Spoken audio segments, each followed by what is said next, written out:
when you are CEO of a company, I'm sure many of people told you that you're alone. If you fail, not a problem. The worst thing to do is not to move. That digital is not in our company a department. It's not e-commerce. It's not marketing. It's just a tool. I am always at home for dinner, spending time with the kids, always doing sports with the kids. So it's family first. Welcome to Sports and Outdoor Mentors. In today's episode, I chat with Romain Millet, the CEO of the Millet Mountain Group, which includes both the Millet and Lafuma brands. As his name suggests, Romain has a strong family connection to the business, as his great-grandparents founded Millet in 1921. The business now employs 700 people, sells in 40 countries, and generates revenue of approximately 100 million euros. As well as working in the outdoor sports industry, Romain has experience in both the luxury and fast fashion sectors. We talk about this experience, what it's like being a CEO, the role of digital in business today, his time in China, the importance of family, and many other topics. But before we jump into the episode, I have a favor to ask. Please hit subscribe or follow. This helps us grow the channel so we can elevate the content and continue to bring insights from other sports and outdoor industry leaders. Thanks for your support and enjoy the episode. Romain, given your family history, I think it would somehow be expected almost that you'd spent your whole career within the outdoor industry. But of course you spent time in consulting, in fashion, in luxury. So when you kind of look back at that time, what did you take away from that, and what is helping you today in what you're doing in leading the Millet business today? So maybe you heard about the story, but in a very nutshell, it's been the company was founded more than 100 years ago, developed by my grandmother and his son. She has two sons, my grandfather and his brother. They developed the company, reaching the top of the Annapurna with a team in the 50s, and then they sold out the company in 74. So that's one of the reasons I'm not born into this company. I have the chance to have the name, but I'm born in 79. So actually, I just had the very nice story with my grandfather when he was retired. So they sold the company, and it's always been somehow in my mind to sort of professional dream that maybe one day we'll find out a way to bring the church in the middle of the village, as we said in French. Say it in another way, which is just bringing the company back to the family. So that's something we had in mind with my uncle, and that's what happened 3 years ago. So 50 years after the sold out. And in some ways, there was a chance. It's a chance, number one, because for me, it makes sense in everything I've done before. And give me a passion today to be the entrepreneur and leading this company. It's also a chance because, as you said, and that's how I answer your question, I've learned a lot in doing all these things and in going into fashion, in living in Shanghai, in China, and being in luxury. So approaching many topics that I think are up to date in the outdoor industry today. How do you reach your consumer? What does really direct consumer mean? How do you reach China? Beautiful country, full of nature, but in some ways small market today compared to many other, for instance, luxury markets. So it's for all of this, I guess, those experiences has been a chance for me, because today, when we raise the question internally, I have the passion. I won't say the skills, but at least the passion to think at and help the team going into retail, going into to the consumer, going into China, looking at other industry, forecasting, etc., etc. So it's really a chance from a personal note, but I guess for the professional note for the company. Interesting, yeah. And as you mentioned, the company is now 102 years old. So, and that, I would imagine, working in a company with such a rich heritage that is also clearly personally connected to you and your family, does that somehow bring extra pressure on you, or do you maybe put pressure on yourself because of that? It's positive pressure. Well, at least since I have white hair, I was thinking at that when I was younger, and for sure it was negative pressure, because you're like, well, it's heavy. I mean, it's a heavy backpack, if I may have this image, and not anymore today. It's positive pressure. It's a motivation actually, and really feeling today that having the name is not a burden, not at all. I mean, it's a chance, and it helps a lot the company to have a strong culture. And I've been, it's one of the reasons I'm feeling good today is the values of this company, they've not changed. And I think one of the reasons some company can last 100 years, it's often because the values don't change. And our values don't change. And when you plug in, for me, it's the same value that the one I raised with my family. I mean, my grandfather basically had the same values at work and at home. Mm. And so I feel good. And also, I guess I can help the company to reinforce the culture, to reinforce in values, because that's in my blood. Yeah. Interesting. And what would you say are those values in terms of what are the most important ones that you think as yourself and the organization live and breathe on a daily basis? But I think if you work in this industry, you have to be passionate about the mountain and nature. I mean, that's probably the first motivation on that. If we all think at that for the one that are working in the industry and will listen to this speech, or the one willing to, I'm pretty sure that one of the reason they want to come is that they just love that. Mm. They love sports, they love outdoor, they love nature. So that's number one. And this passion, of course, is not only for nature. Then it's a passion to develop the business, to bring people together, to raise them, etc. And the second point, which definitely China helped me to reinforce, is curiosity. And really, especially my grandfather and his brother, they were really curious. And I really believe these values is super important. And and especially in the world we're living into, where information is coming to you. It's some ways you have algorithms that decide how to feed your curiosity, but actually it's not curiosity. It's just bring what they learn from you from what you did yesterday. Yeah. So this being said, I guess curiosity is a very modern values that we all need to have personally, and being in some ways happy to be surprised every day. And in these two values, of course, we have other and trying, for instance, to be humble. But these two are the main ones. And that's something that, for me, as a person, it's values that really are strong for me, but also into the companies. And often you're better when you don't have this connection in between the values you have at home and the one you have at work. Yeah, absolutely. And you mentioned your time in China. I think I can only imagine what it would have been like, but when you kind of reflect back on those 5 years there, what did you take away from that? And maybe even talk a little bit about what took you there in the first place and why that was a decision that you took, because I think quite a big decision for you and your family. Of course. So my wife was pregnant. She was in 8 months when we moved there. So, when you leave to China, in fact, we decide to quit and live in China, it's a family decision. That's not a work decision. Of course, the reason it happened is just like my boss before just tell me, I want you in China in 1 month. That's it. Do you want to go or not? I mean, it always happen like this. Really? But you always have the opportunity to say yes and no. I mean, of course. And for us, we were like, yes, of course.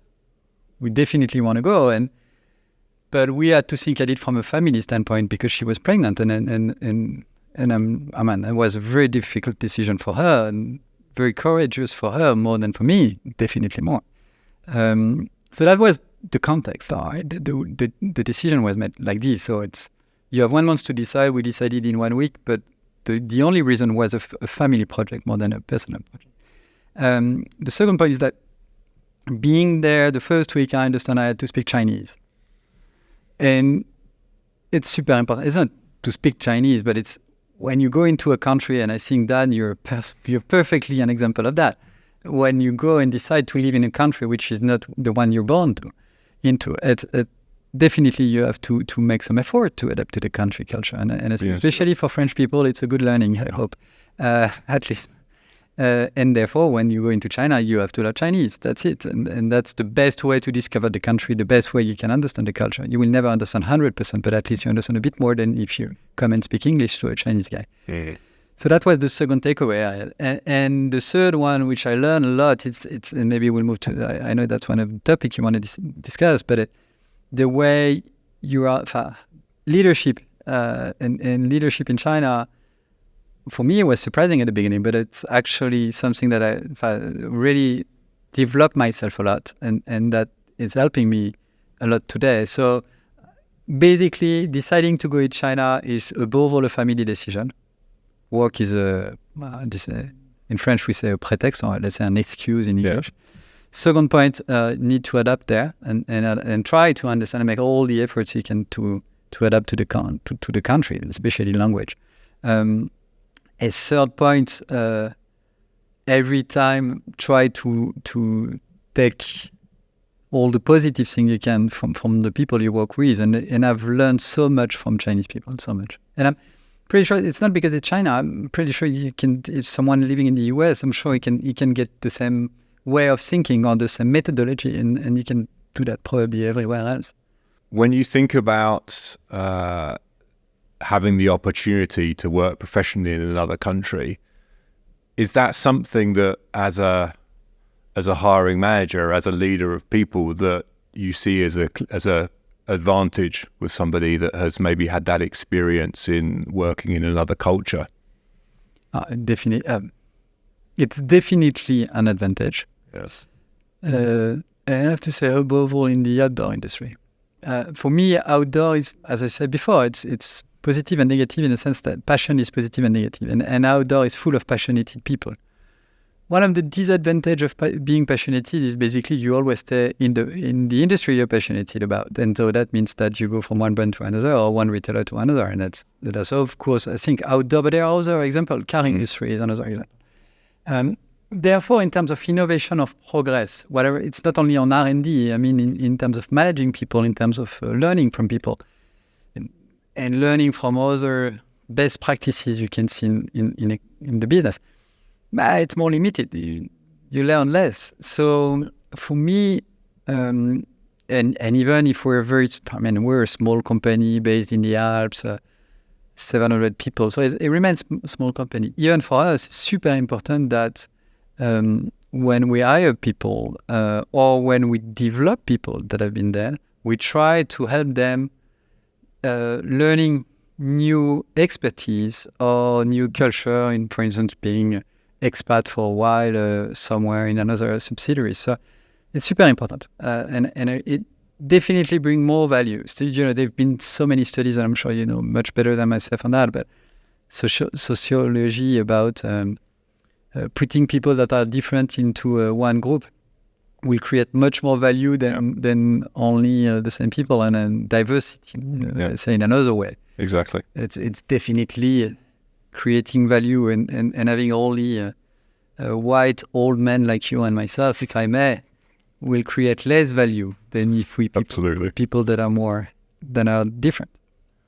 And I think that my feeling is that working in another country as well, another benefit is that when you're then leading people in other countries, as you do, I mean, you're humbly saying that, it's a small company with 700 people that, a lot of those are in France, but, you have manufacturing operations in different countries, and I know in Asia you have some big markets. So my feeling is that having that experience of also worked abroad, it also probably helps you in terms of then leading people in all of those different cultures. Yes, and also when I was working before coming back in other companies, I had the chance also to work in subsidiaries and not always in HQ. And when you work in a subsidiary, that's the best way to know all the mistakes of the HQ. You're always complaining about HQ. So that's that also. So that means that for me, having worked in a subsidiary and not in HQ, and in countries with different culture, indeed, in some ways, I can understand some frustration or some expectation from people not being with us here in France. That's one. And the second point second comment I wanted to make to this question is the fact that on the other side, it's very important for me, for our brand, but also for people, by the way, to know where you come from and to say it and to claim it. I mean, you cannot say if you're born in the Alps that you come from California. It will never happen. Nobody will believe in that. It doesn't work. So let's make an advantage and let's be proud of being from where we were born. For us, it's Annecy, by here in the Alps, Annecy and Chamonix. It's very important to claim it. So where I want to go is that this second comment means that when I go in Japan or when I go in factoring in Tunisia or in France, for instance, of course I'm claiming that I'm French. I mean, you can hear that from my French accent in English, or the way I will behave, the way I will, eat. So let's assume that. So let's say that. Let's make a strength of that. So I think for me, the two learnings I had from this experience is one, I know what subsidiaries think of HQ in terms of expectation and frustration. And let's make a strength of who we are. And these two things are often important. And when you look back at your career today, is there any one point of your career where you think, okay, that's really helping me today in addressing the challenges that you're facing, leading an outdoor business in a market that is challenged right now? It's not an easy market. I'm spontaneously, I would even have two ideas. Number one is digital in China, which for me has always been more advanced than everywhere else in the world. Definitely. It's deeply into it. I have one anecdote. When I came in China and I was renting a house to an 80-year-old woman, and then at that time it was the first week, of course, and I didn't speak Chinese. And I asked her, how do I pay the bill for electricity and gas? And she basically showed me WeChat and a QR code. Yeah. And that's it. Fuck. I mean, it's for me in France, you have an invoice, either you call or you give your credit card, and then it takes hours. And then a check. No, come on, a check. Yeah, and then maybe there will have a check. Maybe you will have a bank transfer somehow. Anyway. She was 80 years old and was paying the bill in scanning on her WeChat the QR code. Done. So that's one anecdote, and you can imagine it's everywhere. So this I learned a lot, and therefore it helps us a lot into transformation into digital, which basically means that digital is not in our company a department. It's not e-commerce. It's not marketing. It's just a tool that like CSR, by the way, everybody who from HR, from finance, from of course e-com and so on, they all use digital, and COVID has helped on that. So that's one example. The second point is more personal, but I'm very as a manager, or I've been CEOs for 15 years now. It's very different to be CEO of the company that has your name, that has been run by your family in one point, than being CEO of company that you're an employee and you've been CEO for a time, but there will be something else. I'm not saying that there won't be something else for me after me. Yeah, maybe there will. But the way I'm managing the company, or the way I'm thinking or I'm taking decisions, it's very different and it's very clear based on our culture, or the reason why of the company, number one, and one goal, which is linking to our history, which is perennity. So I don't know the name in English, but basically longevity. Yeah. Does it mean? Yeah. Yeah. So basically being sure that in 100 years, Millet will still help people achieving a dream in mountain. That's the only thing that makes me take decisions. So there is never a time when I'm taking a decision that could, voluntarily or not, help my own interest in my career. Yeah. Not anymore. So that's two things. Maybe there are many other things, but spontaneously I would say these two. So in addition to your role, obviously here, you're also vice president of the OSV. So maybe, as probably some of the listeners and audience don't know what the OSV is, so maybe it would be great if you could talk a little bit or introduce the OSV and talk a little bit about what you're doing there and also why, because I think obviously you give up your own time to do that. So would just be interested to understand why you do that as well. Of course, OSV is basically the French association representing all the brands involved into the outdoor. There is 500 companies that are part of the OSV, but it's not anymore only brands. 60% are brands, so 300 brands, but also 200 that are other companies that could bring benefits to the brands that are part of the OSV. It's 12 people working for the association, which basically means it's a very sane, stable association, and it's not always like this, and financing coming from private and public. It's based in Annecy, just close by here. It's one of the successful associations, I guess, in Europe, especially because they found a business model. And the business model is, of course, like traditional association, to represent the brand, to claim, for instance, during COVID was useful. But it's also to bring service, to help. And especially for companies, either startups, who need many things. I mean, you're a founder, you have a pen and a paper and a garage, because it looks like a garage. It's super important to create a company. But joke apart, you're alone. So you need the content, you need other services. So they bring that. Definitely. Another example is for a medium-sized company who wants to profit from synergies, logistics, basic things, but super important.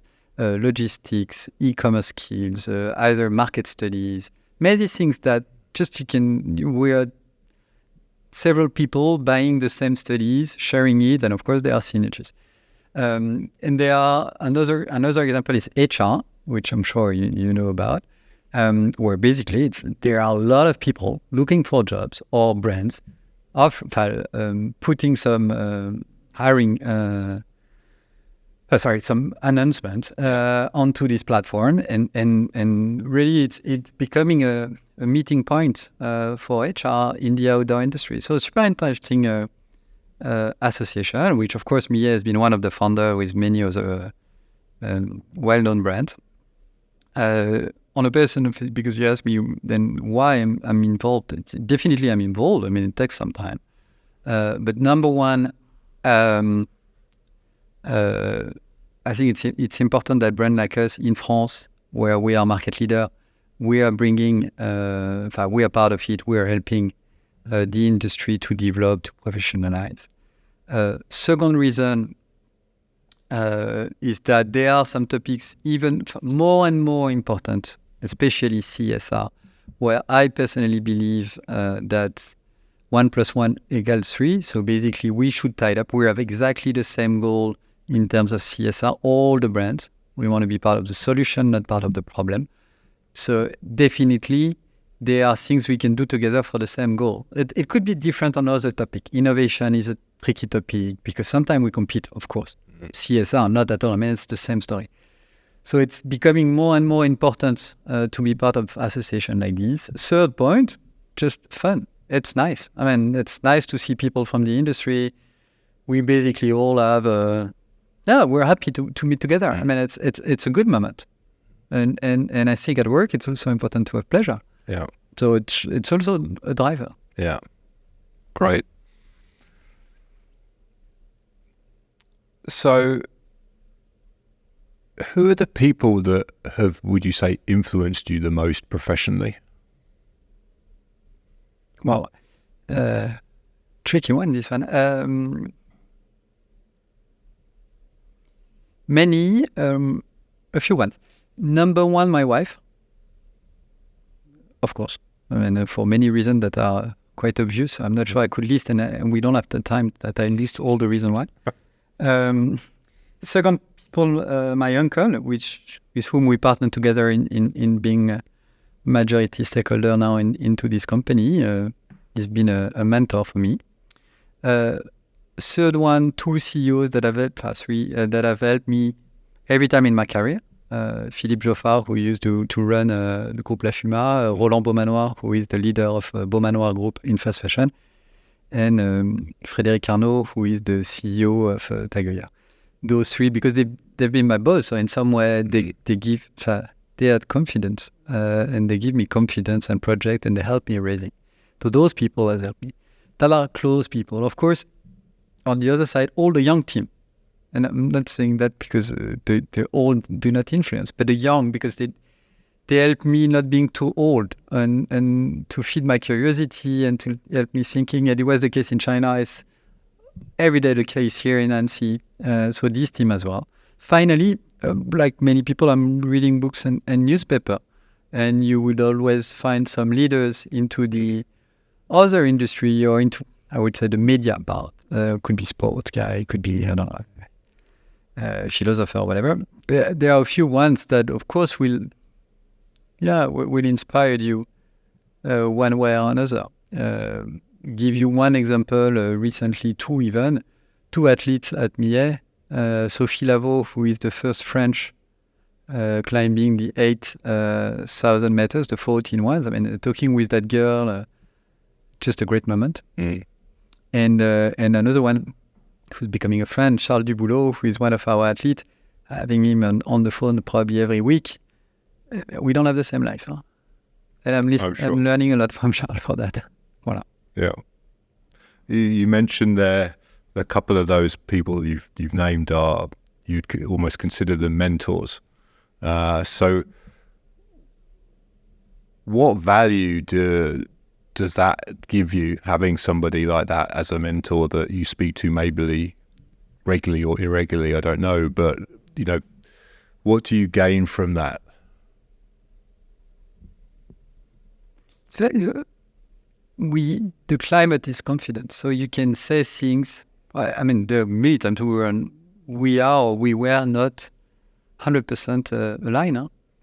But definitely there could be a discussion that is without any personal emotion. So that helps you thinking. Second point, linked, but when you are CEO of a company, I'm sure many of people told you that you're alone, and you cannot, of course, when you have a problem or even a solution, it's not easy to share it with your comex or to share it with your board, because if it's a question, then they will, he's always raising question, never have a solution. I want someone who is driving me, and maybe not. And having some ways or some people with whom you can just share ideas, and they will probably say, it's stupid, or no, why not? You should go that, or you should contact that guy. I know that guy, you give him a call. That helps. In earlier stages of your career, did you also have mentors? I'm just wondering whether mentors have played a let's say, a consistent or constant role through your career. A bit less, because I was in a very competitive, competing environment, which was a M&A, bank and consulting. So but it's changing a lot. So it's different. It's not normal life in some way. But on the other side, maybe that's your next question, but I'm trying, I'm not the guy I listed already, but if I can help, I'm doing it with pleasure. And often I'm not of any help, but if I can, I'm sort of giving my time for that, not only USC. Yeah. Okay. Great. Thank you. Let's maybe move on to leadership, and we'll come back actually to a point that you raised about China and about the learnings that you had of experiencing life working in China with leaders, and the fact that the approach is probably rather different. So can you maybe expand a little bit on that and what it taught you and what your takeaways? Many things, but number one, let's be clear, China is less vertical than we are in Europe in terms of management. Governance are different. And, often in Europe or in the US probably, but in Western countries, we have the feeling that in China, it's a Laoban. That's the name in Chinese. Laoban has to decide, and that's it. Not totally wrong. but not totally right. It's the case for the board, where definitely decisions are made, but as a part of a company, you have actually much more freedom than we have in Europe and that we have in US, because this company, this country is based on test and learn. It's a growing country. Basically, when you have growth, economic growth, you can make mistakes. We've been living at least in Europe, where the growth has been limited for 30 years. We're talking about unemployment. That's something that you've never heard about until recent years. But when I was there, that was not the case in China. It was growing, never heard about unemployment. So that means that if you fail, not a problem. You have to test, you have to learn where I want to go. And that's the takeaway, is that the worst thing to do is not to move. You have to move. Well, you go left, you go right. You have the right to go in two directions, to make mistakes. But at least don't be sad. Don't move. You have to move. You have to do something. And that's something that I think here sometimes, always trying to be sure before moving, we want to be sure that we won't fail. Otherwise someone will tell you it's not good. That's absolutely not the way Chinese work. So that's one takeaway. So, and I believe as a leader sometimes, of course, we have to make the last decision and to behave like a Lao ban. But we have to give sort of freedom to the team. And when you do that, often in Europe, we do that on a project management based, you can see that people are more happy. So that means they are happier, so that means that they're looking for that. And I think if the company is well prepared, if you have a bit of process and if you hired good people, you will do maybe 49% of mistake, but 51% of good things.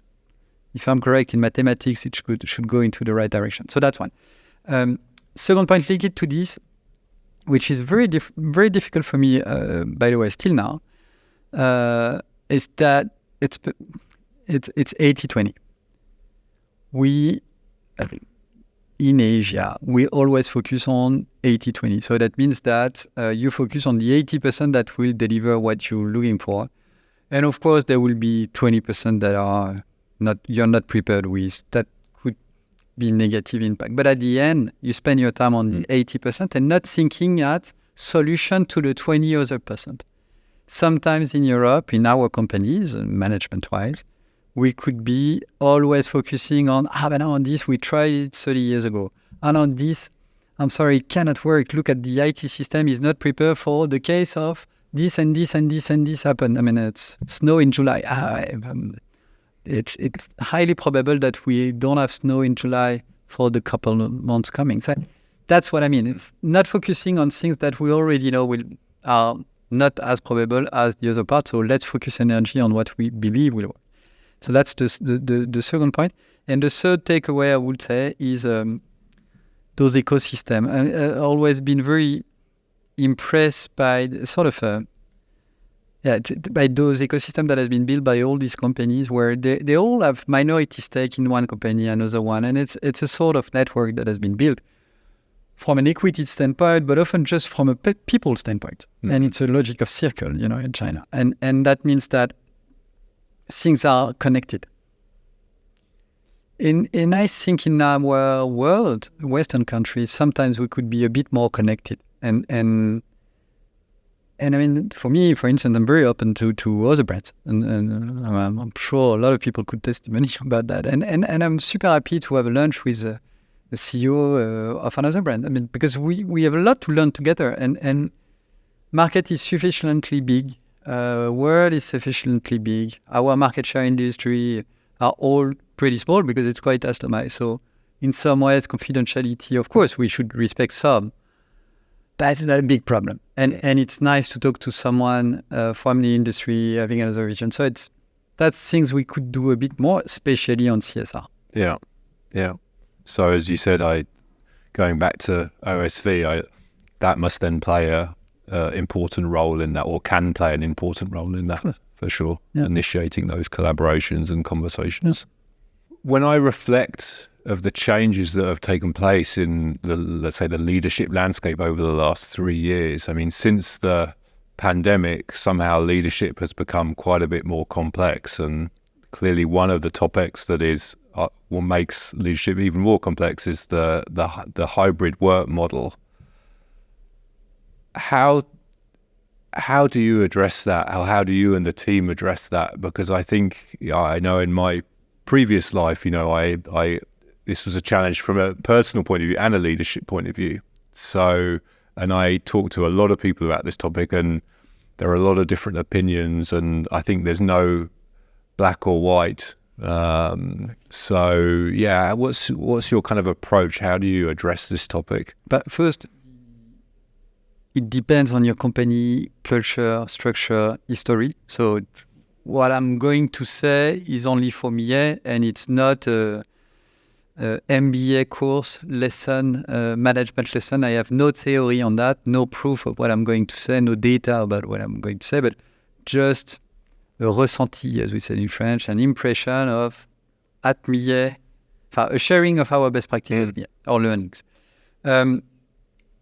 As I said, we're medium-sized company, which quite centralized here in Annecy with a few subsidiaries.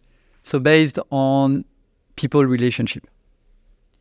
Fortunately, we invested into digital tool a few years, not to say a few months before the pandemic. And that helps, of course, a lot remoting. Otherwise, it would have been another story. To develop a collection without some tools would have been much more difficult, I guess. But fortunately, we had that. But despite this, our company process, way of working remains physical. People in a room with pros and cons. People having an opinion on everything and management of consensus and all of this. But this being said, it worked. And then this pandemic came and everybody was stuck at home. And then we were full remote. A few ones here, but mostly full remote. What we can see at that time is that, of course, it was nice for maybe for a few weeks, for a few months. I mean, on professional side, I'm not saying on a personal, another story. But on professional, not bad not to take transportation, your car, the bus, less expensive and so on. But rapidly, when in between the two lockdown in France, and I came exactly at that time here in the company. That's when I joined. I can feel people super happy, even if they were wearing a mask, washing the hands every 30 minutes and having all this process, super happy to meet each other. So for me, that was a symbol that being 100% full remote for me is not the solution yet. It's not our culture. That's not the way this corps social, this group of people is willing to work. But on the other side, we learned that having some people at home help them concentrating on few things, doing things that they cannot do because I don't know, for many reasons. Here, there are things they are more efficient doing at work. There are things you do better at work. And that's the way we've decided to organize the company. And it's been now a year and a half where we have 2 days remote, 3 days at work, like many companies. What we're trying to do is not only to have qualitative comments on that, but also some quantitative data, which basically means having people doing a timesheet or measuring the efficiency of their work at home and at work. So that will help us from an HR standpoint to say, well, now we believe, looking at the timesheet of everybody, that maybe 3 days at home or 1 day at home is the best thing for the company and for you guys. And that's much easier to answer to some question we could have, for instance, from the social committee that we have in France, where sometimes we have people raising the hand and say, can we be full remote? On the other side, we could have other ones saying, can I be 100% at work? We cannot take it from an individual standpoint. So the only way to answer is to measure and to take the time to measure. So that's what we do. So it depends on company, culture, organization, and standpoint. For us, 100% remote doesn't work. 3-2 is the good solution, but this could evolve in the future. Yeah. Yeah. And of course, sorry, I forgot to mention that.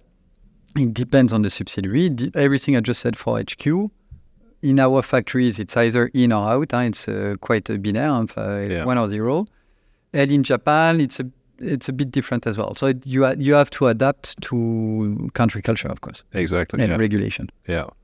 So when you think about your role today, what would you consider to be your most important task on a broad level?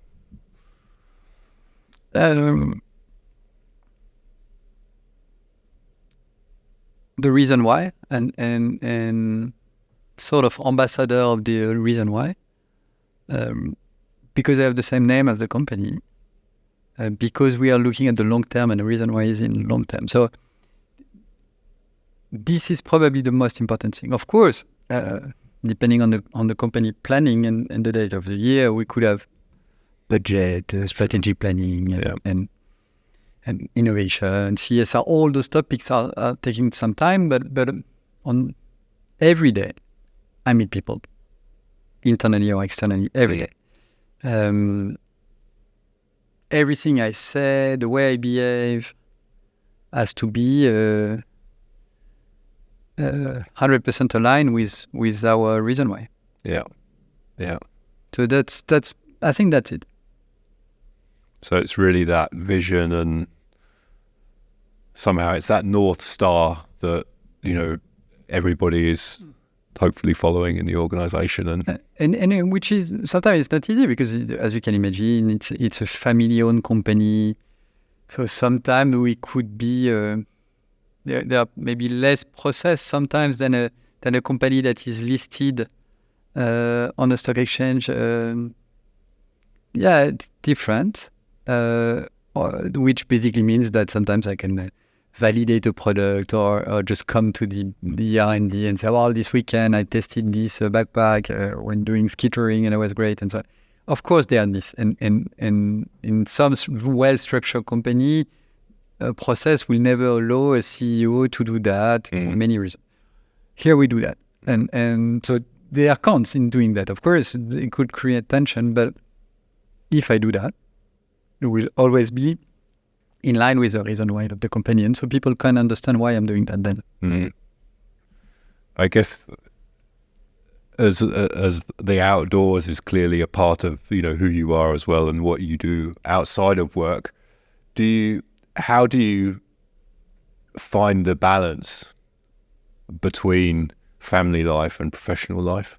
Or maybe it should be, do you find the balance? But if you do, then how do you? No, definitely. Definitely. And that's super fun. So first, my wife is working and is probably much more talented than I am, and have a very successful career in digital, doing remote almost 100% time. So that's also why I have some background about that. I am always at home for dinner, except if there is a dinner, professional dinner, but 90% of the time at home for dinner, spending time with the kids, always doing sports with the kids, so it's family first. Second point, sports is really, I need that, otherwise I'm just, I have other emotion, so I'm doing my 5 to 10 hours sports every week, in the outdoor probably. And so therefore, this being said, that means that first, of course, the agenda is full. Hard to have a casual lunch. No, I don't do that. And probably because of China, by the way, because we are never doing that. Second point, you sleep a bit less. Have the chance not to sleep too much. That's fine. Yeah. But I'm not suffering at all. Yeah, and that's really good. not. Now, for instance, it's been back from vacation. Now, of course, I'm French, so as good French, I took some vacation in August. But when I was back, I was super happy on Monday to be here. Super happy, and so that means that the balance should be correct. Yeah. Well, I think that's a great example, because I think it's very easy as a leader to transmit the not the right approach on this sort of topic. And people do watch for sure. They do kind of see and think, okay, what's my manager doing? How much holiday are they taking? Does that mean it's okay for me? I will never work after dinner. I will never. It happens, but rarely, and for good reason. Yeah. I work after dinner or during the weekend. Never send email during the weekend because you need to respect people. They will call during the weekend, of course, except if there is an emergency. But when I'm doing it, and I'm not saying that because it's good to say that, when I'm doing it, I'm ready. I will apologize 100% because really I'm not proud of. If I have to do that, I'm really not proud of it, and I believe that I've not been efficient.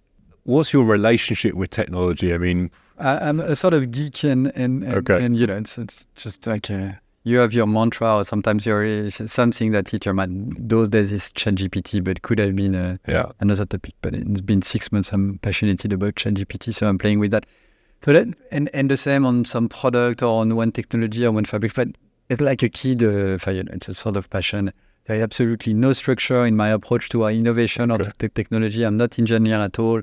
So often I don't understand at all how the technology is built, and I know that I will never understand. Just trying as a consumer or as a fan the technology into our business. That's it. Japan for that, where we are. It's a big country for us. And every time I go in Japan, I'm learning a lot about technology.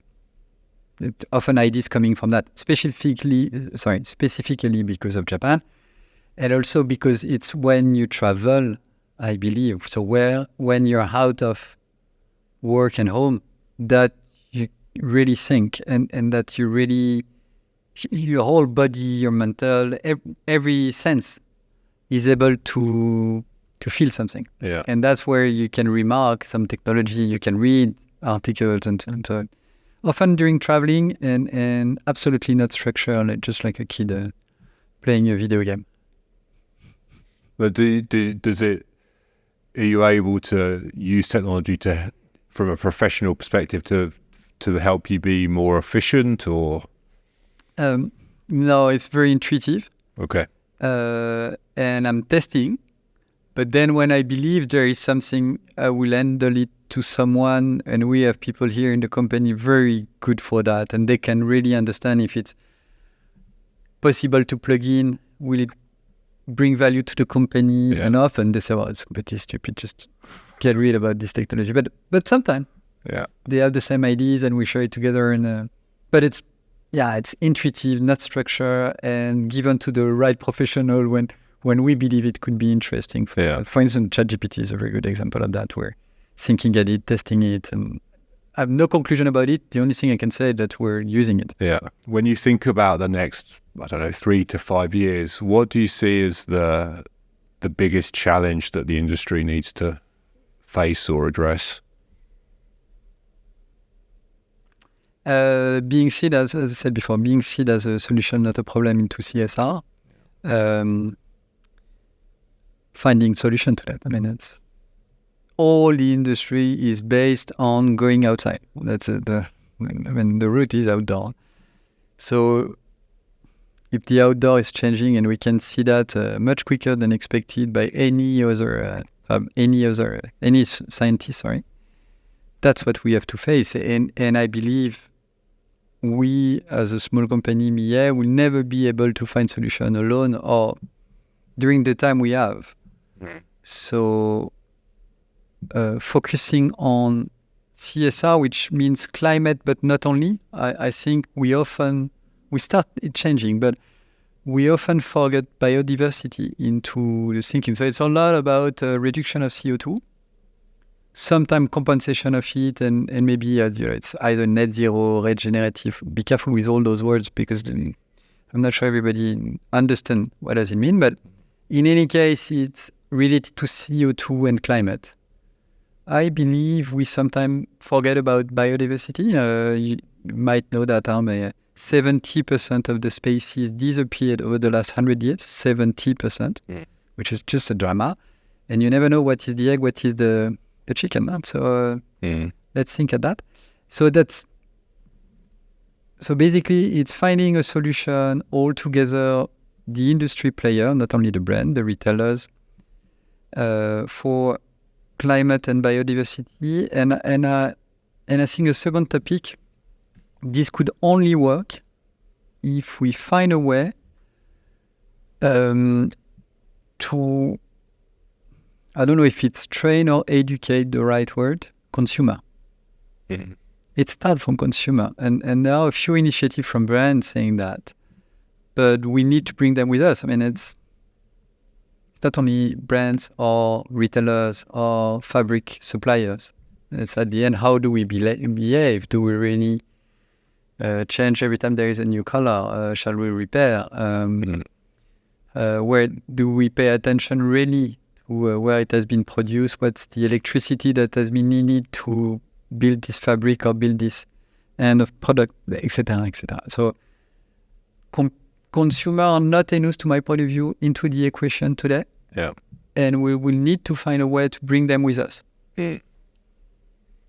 Well, so that's for me the most challenging part for the industry, because otherwise all the rules will change. Yeah. It doesn't mean there won't be any mountain. There will be. We're partnering, for instance, with a scientist who is looking at the glacier des Bossons in Chamonix. Yeah. Very interesting study. He just published something in Nature newspaper, a very famous scientist. And basically what he's saying is that when the glacier is getting out, it's not only rocks, there is life coming out. Trees, lake, but it's changing. So how do you adapt to that? That could bring opportunities, but also a lot of risk. When you have a lake above a village, how does it, in Kenya, for instance, could bring issues as well. So it's this that we need to pay attention to as a top priority. How do you, with your team, with your leadership team, decide, okay, this is where we're going to focus? Because, as you pointed out, I mean, it's such a complex topic with many things that many of us don't understand. So deciding we're going to go left or right, and this is where we're going to, it's tough. It's difficult. It depends on the topic. There are some sub-segments into CSR that are well studied, with data analysis. You can modelize. Climate is if you do, for instance, SBTI projection, exactly carbon audit and that kind of thing. There are data. Of course, you can criticize assumption, but at least there are assumptions. So based on that, you can measure. Of course, when you measure, there are obvious action that comes from data, and it's not anymore a question of opinion, that's just a fact. And what we all know in the industry is that most of the CO2 is linked to the energy you use in order to produce the raw material first, and then to transform the raw material into a finished product. For us, it's 90% of the problem. So, it's just a fact from carbon audit that we've been doing for more than 5 years now. So it's quite consistent. So Here we have a way to federate people on that topic. Then it's more tricky. Biodiversity, super complicated. It start to have because it's less mature. So you start to have in the industry a few like SBTI, but for nature, for biodiversity, you start to have some measurement, but early stage, more difficult. So indeed, you have to choose one left or right, but at least you choose. I mean, it's like greenwashing. I mean, in some ways, greenwashing sometimes is useful because it brings climate issues to everybody. Wrong words, bad advertising, sometimes even misleading, but bring it. Some people who never care about it, in some ways, with a fake advertising, have heard that there is a climate problem. So it's not completely a problem. I'm not a fan of greenwashing. I'm just saying no, I understand. It means that if you go left or if you go right, in some ways you can see some positive anyway. But here, biodiversity, we're really early stage, but we will make a bet and at least we will do one. Finally, consumer. Here it's difficult. The way we found is the positioning of the brand. So finding the the tone of voice that you're using to advertise your product, but let's do that with CSR. And for instance, we're launching renting with Millet. We don't say too much because we want to get data in order to be able to say to the consumer who wants to rent, look, if you do that, you will reduce your impact for this or this reason. So that's the three ways we will do it. But you're right. People has an opinion, especially when you're French. As you know, we have an opinion on everything. The only way to do is have a clear goal and measure it.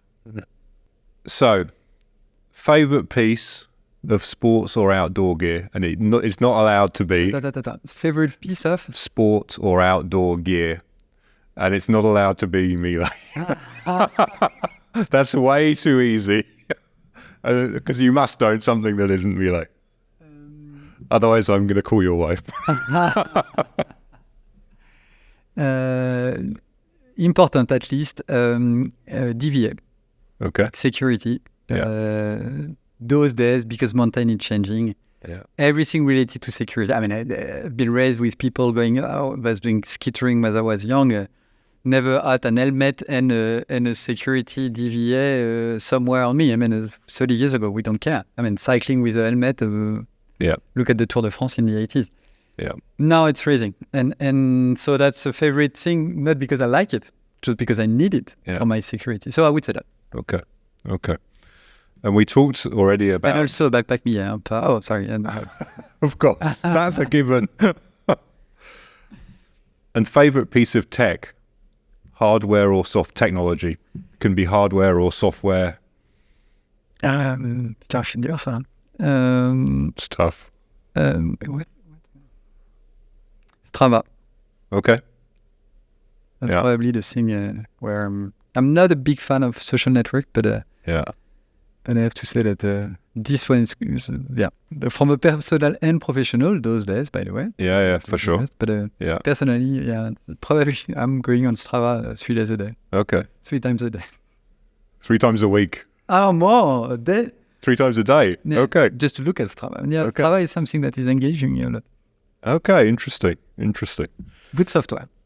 If you could recommend a book or a resource for somebody to read that maybe is working not in the industry, that would like to get into the industry, something that could give them some insights or shed some light onto the sports and the outdoor industry? Well, like everybody who wants to go into the business, there are a few books from entrepreneurs. When Chouinard is the best example, for instance, and of course it's common to say, and of course a lot of people have read it, but it's worthwhile. I mean, you need to read one of these two. And listening, for instance, the story in between Patagonia and North Face, there is a podcast about it that is very interesting. Okay. Super interesting on that. It's called Guerre de Business in French. Okay. And they talk about those two companies that have been founded actually by two friends. And the story behind them is quite interesting. And now it's big companies, but listening to them. And so the book of Chouinard and this. Second point, The Great Wall. It's a film with Tommy Cadwell, the story of a climber. Okay. Incredible. If you want to be passionate about climbing and understand why people are so much interesting about climbing, go for that. And last point, books of Messner. I have to say that often mountain book could be a bit boring. Everybody can say that. Messner is not. Okay. Oh, great. I'll put the links to all of those in the thank you. In the show notes. The down wall, sorry, I said the Great Wall, but this is not. This is I was thinking that was back to China. No, the down wall. Down wall, okay. I'll check and make sure I get the right ones. And then if you could give future leaders in our industry 3 pieces of advice, what would you give them? What would you tell them? First, don't be surprised if sometimes you will feel we are old-fashioned. We are. Second, be passionate because that's the reason we are old-fashioned. And third, push the wall because we need innovation, the modernity in the way we structure our company, in the way we are open to the world. So I think this is an industry where we can listen to people. So don't be shy. Brilliant. Thank you very much, Romain. I really appreciate your time. It's been super interesting, and I'm sure the audience and listeners will get a lot out of it. So thank you very much. Thanks for watching this episode of Sports and Outdoor Mentors. We'd love to hear from you, so please leave your comments, including recommendations for future guests and questions you'd like them to answer. In the meantime, if you enjoyed this episode and want to see more, please don't forget to subscribe. Thanks again for your support, and see you soon.